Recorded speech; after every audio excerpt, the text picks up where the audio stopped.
I should probably introduce myself. As Willie had alluded to earlier, I'm a manager within the NHS and have been for about the last 5 years. And I worked for Lanarkshire Health Board, but prior to that I was also the national manager for Scotland. I worked for the Scottish Government to go through a redesign of orthotics. And there was a report came out called the Scottish Orthotic Service Review, which I don't know if any of you have heard of, possibly not, with this not being Scotland. However, it's still applicable in terms of the environment of an orthotist in England. So I would advise you to go and look it up and actually have a read at it to get an understanding of exactly some of the issues that you will find when you start to go out on your placements. But prior to that, I actually worked for 2 or 3 different orthotic companies. Much of my time was actually spent down in Leeds and Manchester area. So for all I may be badged as an NHS manager, probably most of my time has been as a commercial orthotist or being employed by a contractor providing services to the NHS. So I suppose I've probably got a slightly different view of the world, seeing both sides of the fence. And some of the information that we'll give you today is based around some of the work that I did as the national manager, but also about how we look at our service within Scotland just now. One of the big differences I think probably in Scotland in terms of orthotic services to England is that every area or every orthotic service is actually, bar one I think, is managed by a manager who is an orthotist by background. Now down in England that is not the case, that is not the norm by any stretch, and we'll go through some of the different situations and environments that you'll find yourselves in when you go on your placements, because even sort of, are most of them in the sort of north of England, or are you all over the place? We don't know yet. Alright, okay. But even within local areas and neighbouring trusts, the situations that you'll find yourselves in are quite varied. And if you want to ask me any questions as we go along, just ask, alright? So as I say, we're going to talk about that.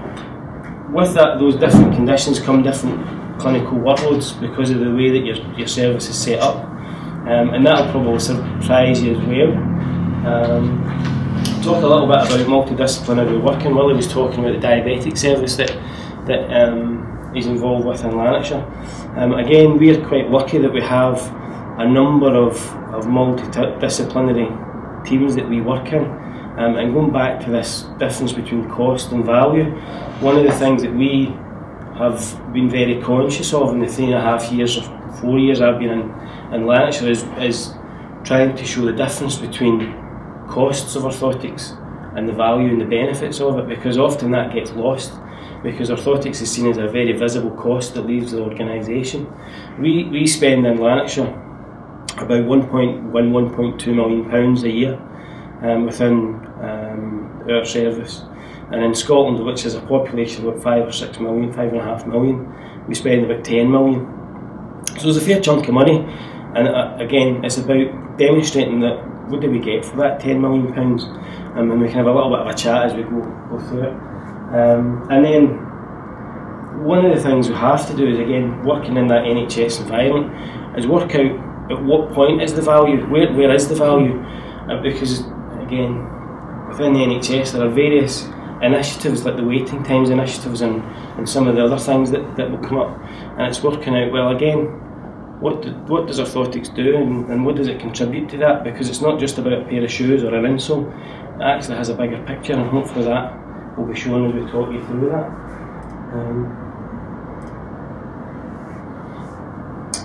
This describes probably more so in Scotland that the orthotists who are directly employed by the NHS will invariably be centre based. They will also have a technical team who will be based on site as well, and much of the manufacture would be on that single site. As a result of that, the orthotists will often rectify their own casts, which means that a certain percentage of their time will be spent clinically committed, but equally there will be a certain amount that's spent out with the clinical environment, and you may be involved in some manufacture and some dialogue with technicians.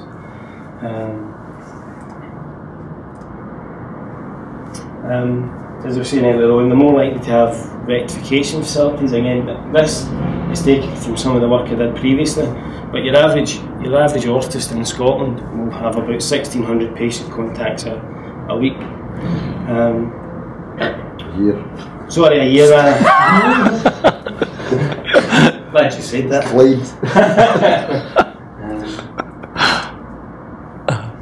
But again, one of the things that is possibly not that obvious to you is that when you're employed by the NHS, invariably the trust or health board, as we call them in Scotland, will have agreements with certain suppliers, and that you may be restricted quite heavily in terms of who and for what you can supply to patients, which is something that's not always obvious to you and can be quite restrictive.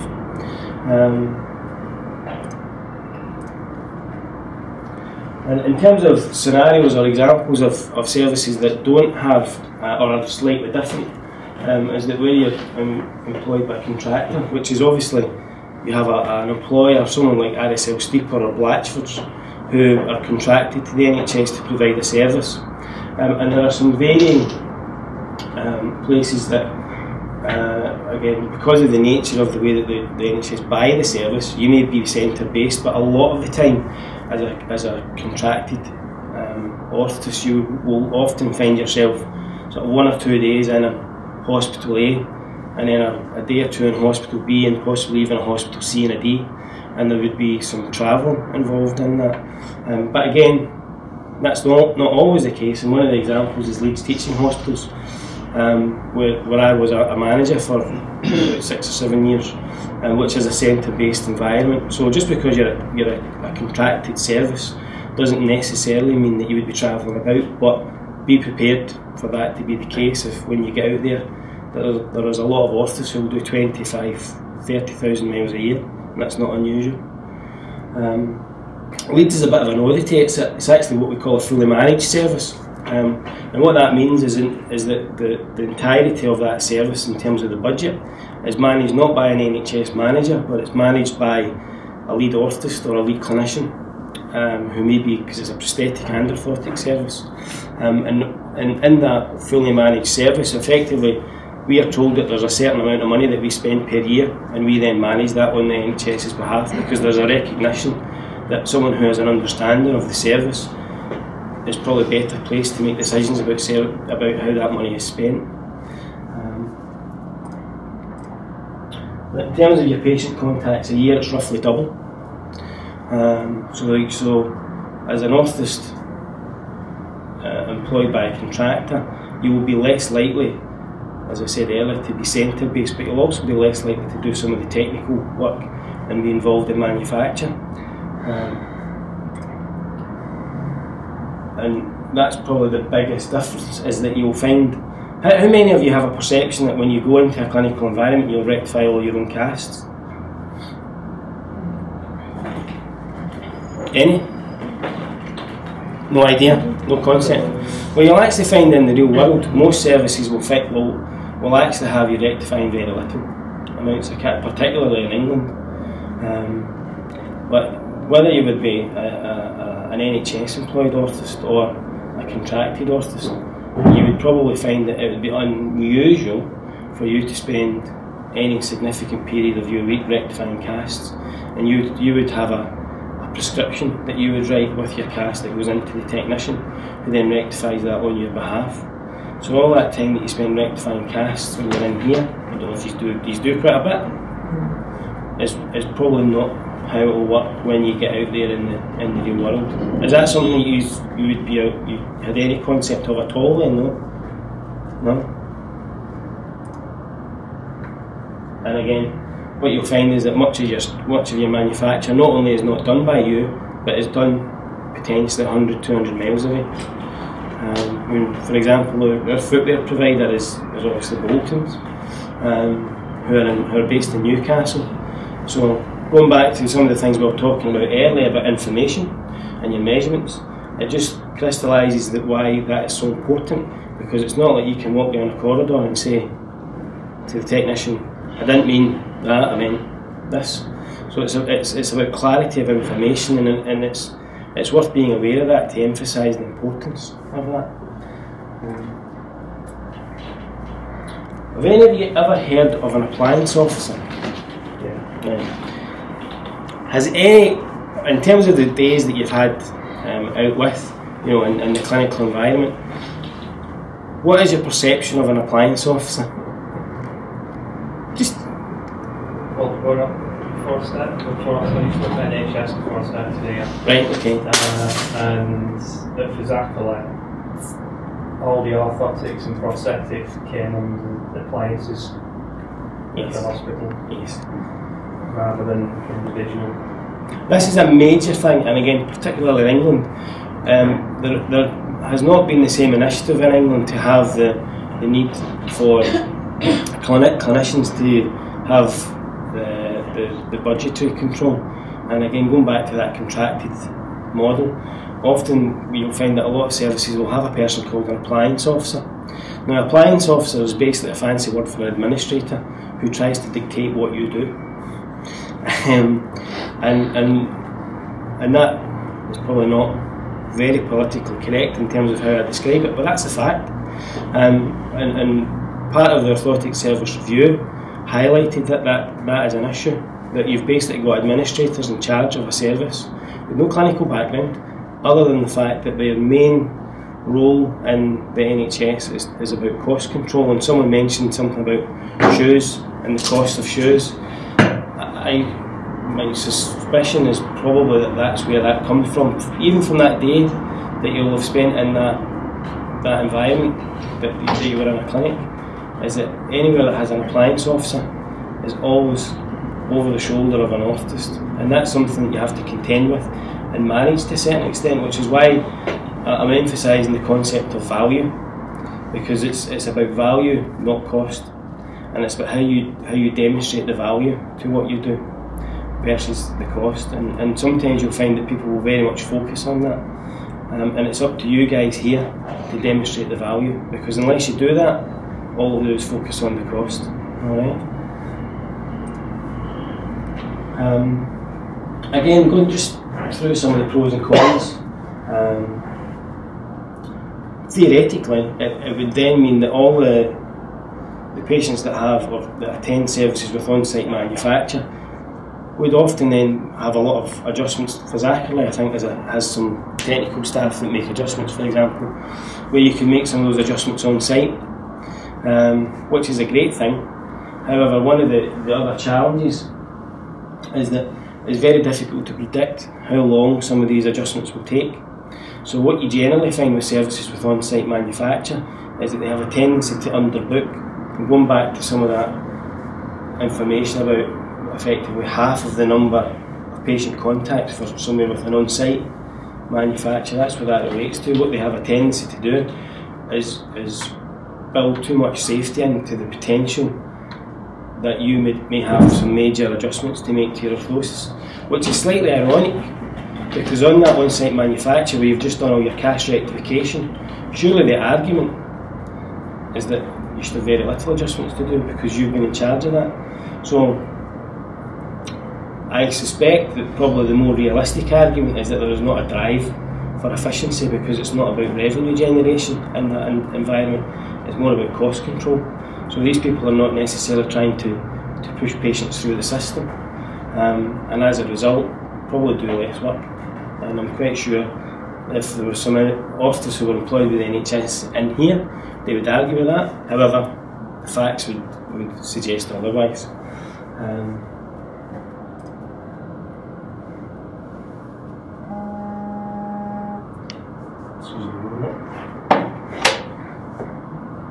Again, the flip side of that is if you do not have on-site manufacture, the concept or the argument for people who have not experienced it is that there is a perception that you will then have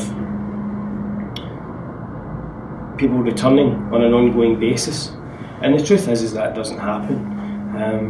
One of the things that you measure in the NHS is how many times a patient returns back. So you have your initial assessment appointment, and then you have a measure of how many times that patient comes back, and there's what you call a new to returns ratio, And so they look at, for every one new patient you see, how many times do they return. Now Lanarkshire doesn't have an on-site manufacture system, and we have a ratio of 1 to 1.5, which then means actually they don't keep coming back because most of them get supplied on the day. So if your information is correct in the beginning, and your orthotist actually can do quite a lot of work with a heat gun and a knife and do some of that adjustments on site, the concept that most of these patients come back is actually a nonsense. Again, that's fact based. That's not perception. But again, if you speak to people who prefer the other service model, they would argue that that's one of the reasons for working in that way. However, it doesn't stand up when you actually measure it. And again, one of the things that we have to work on in orthotics is about fact and what do we deliver on, because it can be very vague if we don't have facts. We could say anything we like, but if we can't back it up, it's going to have very little substance and it won't stand up on questioning. So one of the things we certainly focus on in Lanarkshire is measuring things, and a good example of that is how long it takes patients to come through our system. I think I had said earlier on, there are some services that, believe it or not, have historically taken a year for you to come through that front door before you've even had a cast taken and you start that process. And some people take 6 months to a year to deliver a pair of shoes, believe it or not. In Lanarkshire we do that 35 days from the point of referral. Our average from the date of the referral to the patient walking out with their shoes or their AFO or whatever that may be is 35 days. And that's important because it comes back to value. And I'll talk about it as I'm going to go through some of the MDT descriptions. But one of the big reasons orthopaedics would historically not use you initially or earlier in the process of treatment is because they think, well, to be quite frank, why would I send someone for footwear instead of surgery? It's going to take them 6 months to a year to get the footwear. By the time they've recovered from the surgery, they would be getting their shoes, so I'll just do a surgery. But that has a cost. And as I said earlier, your average foot and ankle surgery is probably anywhere between £1,500 and £3,000, depending on the type of surgery.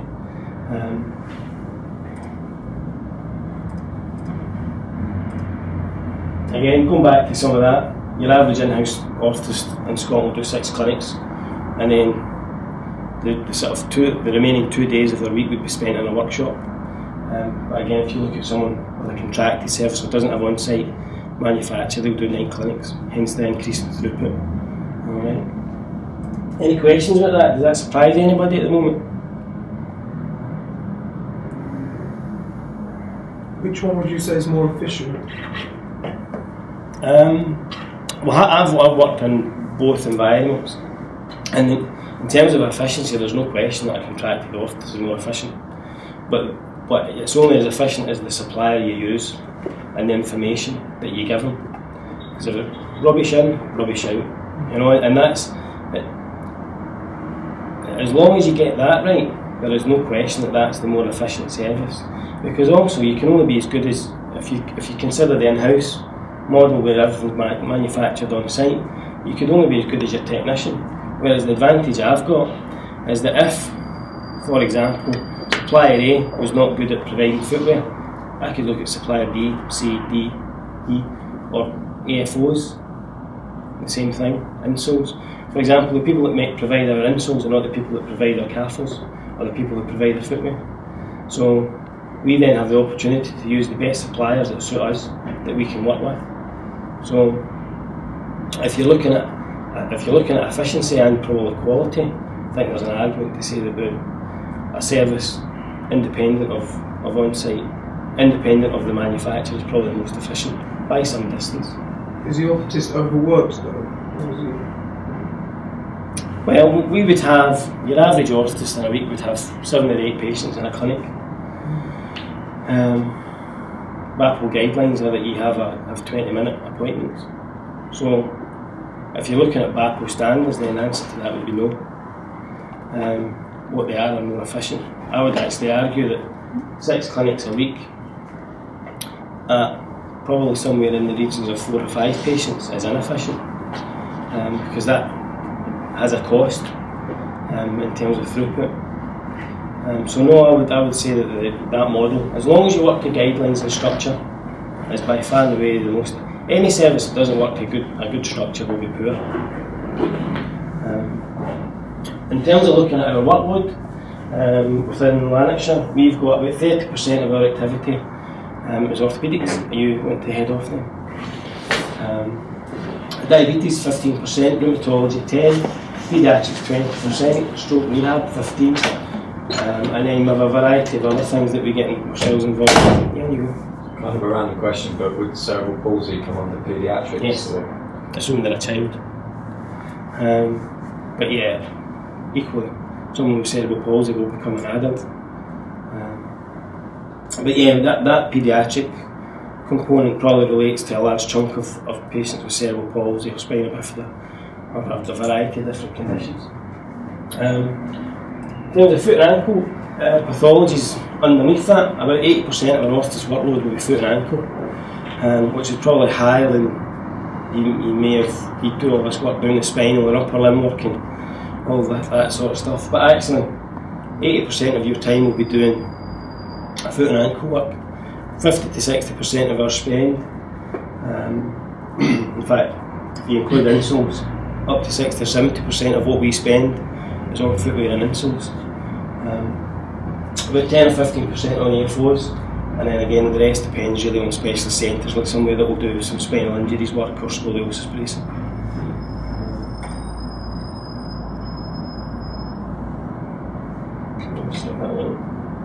This just tells you a little bit about how we work and going back to that value in terms of what we do.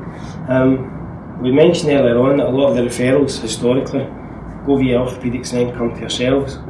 And when everything else fails and they've had the surgery and still hasn't worked, they then come to us. What we've done in Lanarkshire is, in fact, it's now been rolled out as a Scotland-wide issue. It's called the MSK Pathway Redesign, because there's a recognition that actually everyone going through the consultant pathway is actually very inefficient.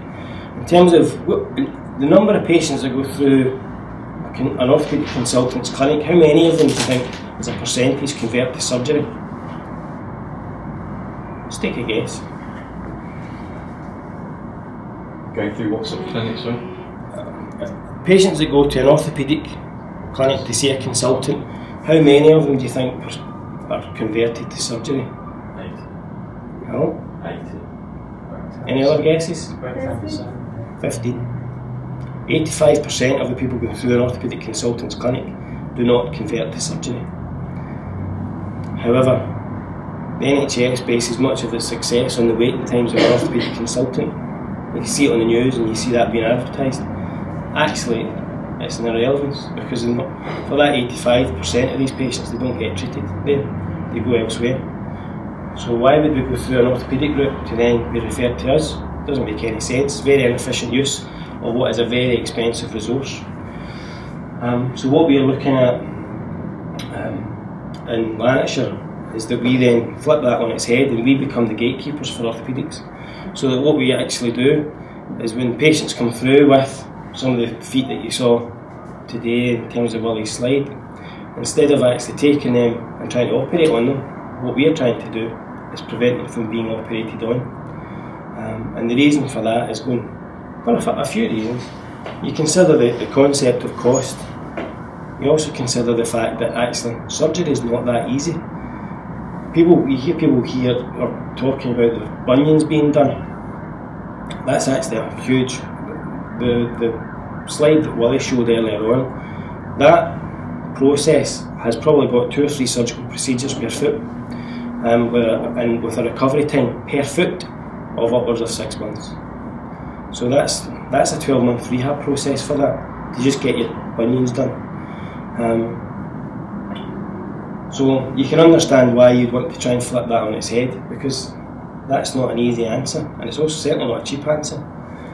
So what we've got in primary care, which are basically community clinics, not within a big acute hospital, this is clinics that are local to people, is that we would have joint clinics with the podiatrists, and we will look at them jointly.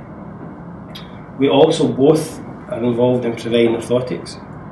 I've seen that you're a bit more familiar with that being in a podiatry. P&O centre. Do you see the podiatrist doing orthotics? No? We know that they do insoles and just small things like that. Yeah. I don't we haven't seen them. And we Right, haven't okay. tried to do anything with it because they're based. That's all they're lacking out. Right, okay. Well, we work jointly with them, and we have there is no rivalry, there is no, we should be making insoles. Whoever is in the right place at the right time will be involved in that orthotic care. There is no rivalry, and again that's a little bit different because historically that can be something that people struggle with. Because you think, well, I'm the orthotist, I do that, but actually it doesn't really matter. As long as the right person's doing it and the person is capable of doing it, it's not that big a deal. Diabetes, obviously Willie's spoke about that to quite a large extent, but again it's another good example of the multidisciplinary approach. In the acute setting, the podiatrist is generally speaking dealing with the ulceration in terms of that wound management and the healing process. And often Willie and his team are involved in the pressure relief aspect to that, and then obviously post acute ulceration you've then got the management. Doing pressure relief with Scotch cast, Yep. is that kind of extended scope of practice for an orthotist or not? That's Yes. kind of, I guess, It's probably a better question for Willie, yeah. but do you want to give him an answer? What we have, as I explained at the start, this foot action group in Scotland is a subgroup of the group, the diabetes group, that answers directly to the Scottish Government.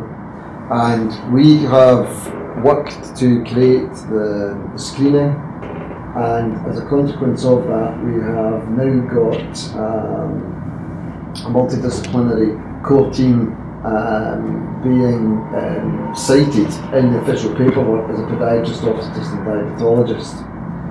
From that, there are currently competencies for diabetic specialist orthotists and podiatrists that are going to be launched later this year that look at the competencies required for people from when they start at grade 5 through to grade 8 on the NHS pay scales. As far as the Scotch casting is concerned, it is extended scope of practice because it takes into account more understanding orthotically of wound management and tissue mechanics as well as the biomechanics. And currently, for those in Scotland and orthotics that are doing Scotch casting, they need to undertake a 10-week mentored course where they sit both a practical and an oral exam to pass before we recognise them as being competent to apply these casts. So in that sense, yes, the people who are practising it are doing it as extended scope of practice. Right. Paediatrics, again, another example of some of the work we do, joint clinics. Usually jointly with the physio. Again, often you'll find that when it's not well coordinated, it's usually done in such a way that it's either physiotherapy or it's orthotics, and really the two of them are intertwined, but the orthotics are really there to complement physiotherapy input, and vice versa.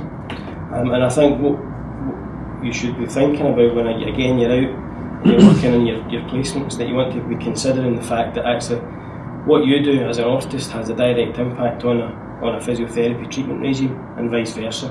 So it's very important that you've got to work together. Alright, and it's really just to highlight that. Going through some of the drivers, anybody's familiar with 18-week referral to treatment?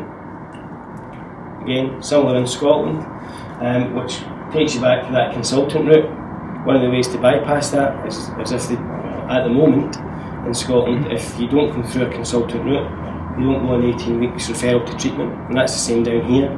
But what is going to be different in Scotland is that there's also going to be the rollout of an AHP, or an allied health professions, 18 weeks. So regardless of whether you go through a consultant route or not, we will be subject to that 18 weeks guarantee. Inpatient management, again, where does orthotics fit? Delayed discharges are a massive cost to the NHS. One of the main issues that you have with patients who have in stroke rehab is delayed discharge because they're not safe to mobilise. There has been work, there's a Quality Improvement Scotland document that's out that is a best practice statement on the use of AFOs for patients following stroke, which indicates early usage of AFOs and more particularly bespoke AFOs in a lot of cases to get patients up and mobilising, because it's seen as a way of having them mobilised safely and quickly, more to the point, which then gets them home, which is where they want to be, and saves money. So going back to what does orthotics do? Orthotics has the potential to save a load of money.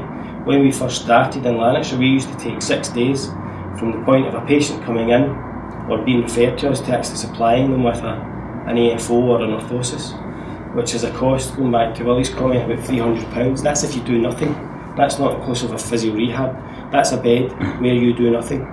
So that's £2,000 that we've potentially cost the NHS just by not having a good orthotic service. We get 60 referrals per month. You start ramping that up in terms of how do you sell orthotics? Well, we've got the potential to save you £100,000 by getting patients up and out in a month. So that's a powerful argument when you're trying to demonstrate the value of orthotics. The fall strategy is probably predominantly a Scottish thing, but again there'll be a similar initiative in England and Wales where it's looking at ensuring patients don't fall. How do you prevent them from fall? You make them safe to mobilise. So again, how does orthotics key into that? Well, again, it's about facilitated movement, controlled movement, and cost avoidance. Going back to the old one with orthopaedics. Does anyone want surgery? No, not if they can help it. And when we started this, we had an increase of something like 25, 30 orthopaedic referrals a month. And initially, from the managers, there was a feeling that was going to be a very expensive drain on the orthotic budget. But the cost of those extra 25 or 30 patients relates to about 2 or 3 of them per month not requiring surgery for that to be balanced in the books. It's an easy sell. But again, it's how you collect that information and how you put that argument forward. So those £600 expensive shoes all of a sudden become a very, very cheap treatment regime to save people money. So it's your job to make sure people understand that, but it's also equally important to collect the information to ensure you can demonstrate it.